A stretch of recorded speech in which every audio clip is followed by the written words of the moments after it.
अस्सलाम वालेकुम व्यूवर्स, कैसे हैं आप सब। मैं बिल्कुल ठीक और उम्मीद करती हूँ कि आप भी ठीक होंगे। आज मैं आपको रेसिपी शेयर कर रही हूँ मीठे टिकड़ों की। तो ये जो है ना हर साल बनते हैं से जाते हैं और जब नई गंदम आती है उससे बनते हैं। तो ये आता है गंदम के सीज़न में। तो मैं आज आप लोगों के साथ इसकी रेसिपी शेयर कर रही हूँ। बहुत ही ईजी सी रेसिपी होगी और बहुत ही यूनिक सी होगी। तो आप लोगों ने वीडियो को नहीं करना एंड में। तो रेसिपी को स्टार्ट करने से पहले अगर आप लोग नए हैं तो मेरे चैनल को जल्दी सब्सक्राइब कर लें, वीडियो शेयर भी कर लें और स्पेशली बेल आइकन को भी प्रेस कर दिया करें। तो यहाँ पे ना मैंने 2 किलो लिया है गंदम का आटा। इसमें मैंने 3 से 4 इलायचियाँ घोल के डाली हैं। चाहे तो इलायची ऐड कर सकते हैं। अच्छा, इसमें अब मैंने ना बाकी ऐड करना है। इसमें हम 1 पाव ऐड करेंगे सूजी और 1 पाव इसमें हम ऐड करेंगे मैदा। ठीक है, दोनों चीज़ें हम छान इसमें ऐड कर देंगे। गंदम जो है उसका आटा भी मैंने पहले से छाना हुआ है। बारीक जो होता है ना वो आटा निकल आता है, तो उससे जो है ना फिर टिकड़े हमारे बहुत ही अच्छे बनेंगे। तो बस आपने यहाँ पे मैदे को भी छान लेना है और इसी तरह साथ ही आपने सूजी को भी छान लेना है। अच्छा, इसको हम बनाएंगे गुड़ में। चीनी में ये नहीं बनाए जाते, गुड़ में ही बनाए जाते हैं और गुड़ में ये अच्छे भी बहुत लगते हैं। तो आपने ऐसा करना है कि गुड़ को ना पहले से भिगो के और रख देना चाहिए। अब बहुत ज़्यादा मीठा आपको अगर चाहिए तो आप 2 किलो पूरी गुड़ ले सकते हैं, वरना थोड़ी आप अपने टेस्ट के अकॉर्डिंग ले सकते हैं। उसे पानी में भिगो के रख दें। गर्म नहीं करना, उसकी कोई चाश नहीं बनानी, बस उसको पहले से ही आप पानी में भिगो के रख देंगे ना तो वो मेल्ट हो जाएगी। तो उसको फिर आपने छलनी से छान लेना ताकि कोई कचरा वगैरह या कुछ भी हो तो वो गुड़ से निकल जाएगा। तो हमारे पास गुड़ का साफ सा एक शरबत टाइप का जो होगा ना वो आ जाएगा। लेकिन उसमें आपने बहुत ज़्यादा पानी नहीं डालना कि वो बहुत ज़्यादा पतला ना हो जाए। थोड़ा सा पानी डालना ताकि थोड़ा सा गाढ़ा ही रहे, जो हमारे आटे में ना उसका मीठा भी बराबर हो और बचे भी ना। तो बस यहाँ पे मैंने सूजी भी छान ली है और मैदा भी छान लिया है। इसे हम अच्छे से अभी मिक्स कर लेंगे और इसको मिक्स करने के बाद जो है इसे हम गुड़ का जो घोल होगा ना हम उसी से ही इसे गूंद लेंगे।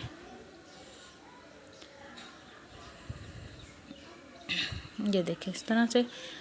तो बस अभी हम इसे गूंद लेंगे और हमने सेम इसी तरह गूंदना है जिस तरह हम रोटी के लिए आटा गूंदते हैं ना, इतना ही नरम गूंदना है। बहुत ज़्यादा हमने इसको सख्त नहीं करना।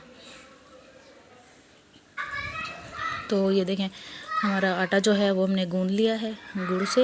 ये देखिए इतना सा ना ये सॉफ्ट है, इसको बहुत ज़्यादा हमने हार्ड नहीं करना। अच्छा, ऊपर से मैंने इसको थोड़ा सा घी लगा के ना रख दिया है। ठीक है। अच्छा, यहाँ पे ना अब मैंने थोड़ी सी खसखस भिगो के रखी थी तो उसको मैंने साफ़ कर लिया है और ये हमारे पास घी है थोड़ा सा मेल्ट किया हुआ है। अच्छा, इसकी अब हम रोटी बेलेंगे। अच्छा, इसको ना अब आपने सूखा आटा नहीं लगाना, इसको आपने ऑयल से ही अपने हाथ अपने ग्रीस करने हैं। ऑयल से ही आपने ऑयल या घी जो भी है आपके पास ना उसी से ही आपने इसको पेड़ा बनाना है और उसी से ही बेलना है। तो ये देखें दोनों हाथों पे मैंने पहले ऑयल लगा लिया। उसके बाद हम एक छोटा सा पेड़ा लेंगे इस तरह से और इसके बाद जो है इसे हम बेल लेंगे। तो बेलने को भी हम पहले से थोड़ा सा ऑयल लगा देंगे और उसके बाद जो है हम इसे भी थोड़ा सा ऑयल लगा के और इससे हम बेल लेंगे। अच्छा, बहुत ज़्यादा मोटी नहीं बेलनी है आपने, बहुत ज़्यादा बारीक भी नहीं बेलनी क्योंकि उससे फिर ये सख्त हो जाएगी। तो इसलिए आपने थोड़ी सी मीडियम ही रखनी है इसको।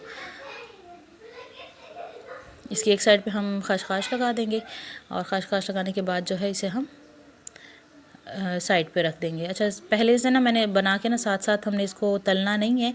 इसे हमने बना के पहले आपने इसको हवा लगवानी है। हवा लगवाने का तरीका ये है कि आपने इसे पहले कपड़ा बिछा लेना है और उस पर जो है आप इसको डालते जाएं। तो सारी जो है हम इस तरह से डाल देंगे।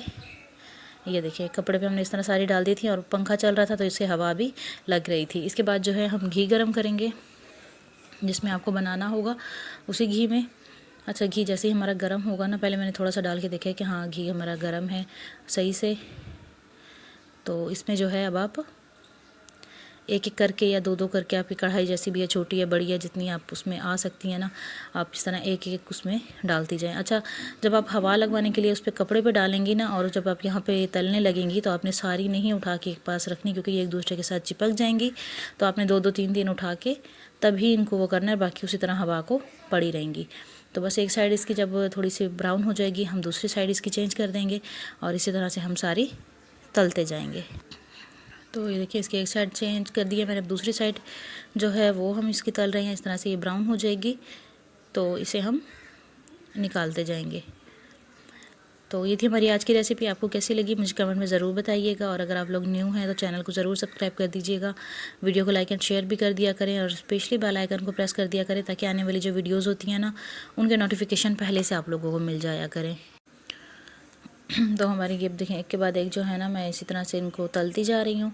और ये जैसे ब्राउन हो जाती है इनको हम निकाल देते हैं। अच्छा, यहाँ पे मैंने ना मीडियम फ्लेम रखा है, बहुत ज़्यादा लो नहीं रखा और बहुत ज़्यादा मैंने तेज़ भी नहीं रखा, ताकि ये जलें भी ना और ये सख्त भी ना हो। तो बस मीडियम फ्लेम पे हमने इसको बनाते जाना है। उसके बाद हम इसे इस तरह से निकालते जाएंगे। तो ये हमारी सारी हो गई हैं रेडी। और जो इन पर स्पेशली हमने खशखाश लगाई होती है ना, उससे इसका टेस्ट बहुत ज़्यादा अच्छा हो जाता है। तो आप लोगों ने इसको ज़रूर ट्राई करना है। इंशाल्लाह आप लोगों से मिलूँगी अगली वीडियो में। तब तक के लिए अल्लाह हाफिज़।